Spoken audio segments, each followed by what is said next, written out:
Nahum. Nahum 1. An oracle concerning Nineveh. The book of the vision of Nahum of Elkosh. The Lord is a jealous and avenging God.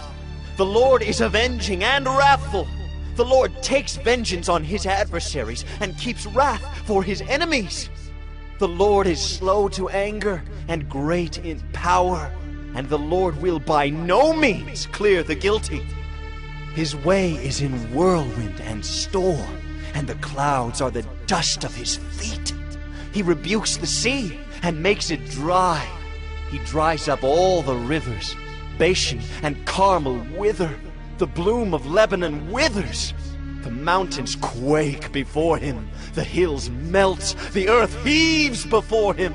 The world and all who dwell in it. Who can stand before his indignation? Who can endure the heat of his anger? His wrath is poured out like fire, and the rocks are broken into pieces by him. The Lord is good, a stronghold in the day of trouble. He knows those who take refuge in him. But with an overflowing flood, he will make a complete end of the adversaries, and will pursue his enemies into darkness. What do you plot against the Lord? He will make a complete end. Trouble will not rise up a second time. For they are like entangled thorns. Like drunkards as they drink, they are consumed like stubble fully dried. From you came one who plotted evil against the Lord, a worthless counselor. Thus says the Lord, though they are at full strength and many, they will be cut down and pass away. Though I have afflicted you, I will afflict you no more. And now I will break his yoke from off you and will burst your bonds apart. The Lord has given commandment about you. No more shall your name be perpetuated. From the house of your gods I will cut off the carved image and the metal image. I will make your grave, for you are vile. Behold, upon the mountains, the feet of him who brings good news, who publishes peace. Keep your feasts, O Judah. Fulfill your vows, for never again shall the worthless pass through you. He is utterly cut off.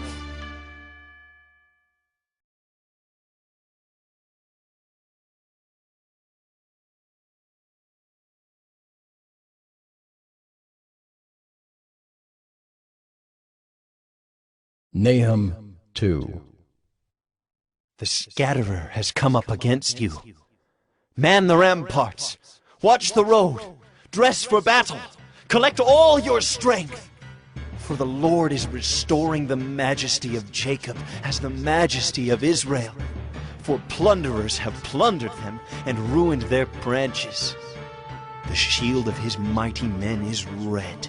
His soldiers are clothed in scarlet. The chariots come with flashing metal on the day he musters them. The cypress spears are brandished. The chariots race madly through the streets. They rush to and fro through the squares. They gleam like torches. They dart like lightning. He remembers his officers. They stumble as they go. They hasten to the wall. The siege tower is set up. The river gates are opened. The palace melts away. Its mistress is stripped. She is carried off. Her slave girls lamenting, moaning like doves and beating their breasts. Nineveh is like a pool whose waters run away. Halt! Halt! They cry, but none turns back.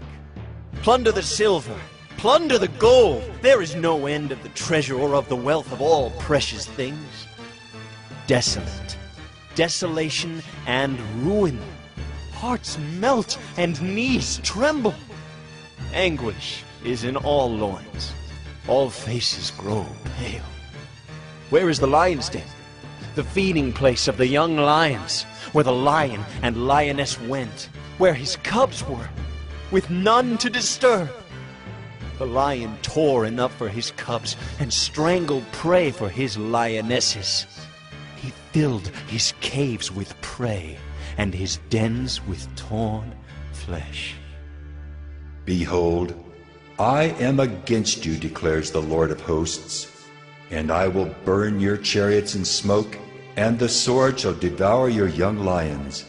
I will cut off your prey from the earth, and the voice of your messengers shall no longer be heard.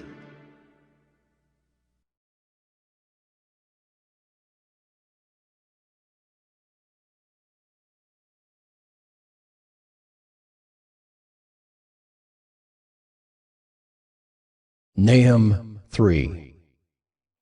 Woe to the bloody city, all full of lies and plunder, no end to the prey. The crack of the whip and rumble of the wheel, galloping horse and bounding chariot, horsemen charging, flashing sword and glittering spear, hosts of slain, heaps of corpses, dead bodies without end. They stumble over the bodies, and all for the countless whorings of the prostitute, graceful and of deadly charms, who betrays nations with her whorings, and peoples with her charms. Behold, I am against you, declares the Lord of hosts, and will lift up your skirts over your face. And I will make nations look at your nakedness and kingdoms at your shame. I will throw filth at you and treat you with contempt and make you a spectacle. And all who look at you will shrink from you and say, wasted is Nineveh. Who will grieve for her?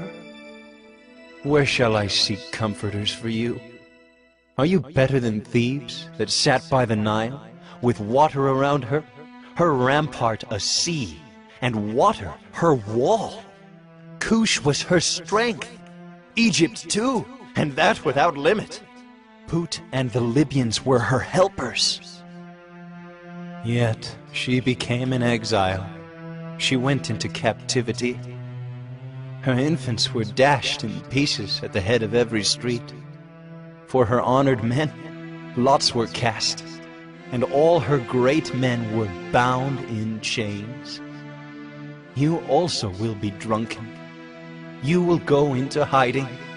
You will seek a refuge from the enemy. All your fortresses are like fig trees with first ripe figs. If shaken, they fall into the mouth of the eater. Behold, your troops are women in your midst. The gates of your land are wide open to your enemies. Fire has devoured your bars. Draw water for the siege. Strengthen your forts. Go into the clay, tread the mortar, take hold of the brick mold. There will the fire devour you. The sword will cut you off. It will devour you like the locust. Multiply yourselves like the locust. Multiply like the grasshopper. You increased your merchants more than the stars of the heavens. The locust spreads its wings and flies away. Your princes are like grasshoppers. Your scribes like clouds of locusts settling on the fences in a day of cold. When the sun rises, they fly away. No one knows where they are. Your shepherds are asleep, O king of Assyria. Your nobles slumber. Your people are scattered on the mountains, with none to gather them. There is no easing your hurt. Your wound is grievous. All who hear the news about you clap their hands over you. For upon whom has not come your unceasing evil?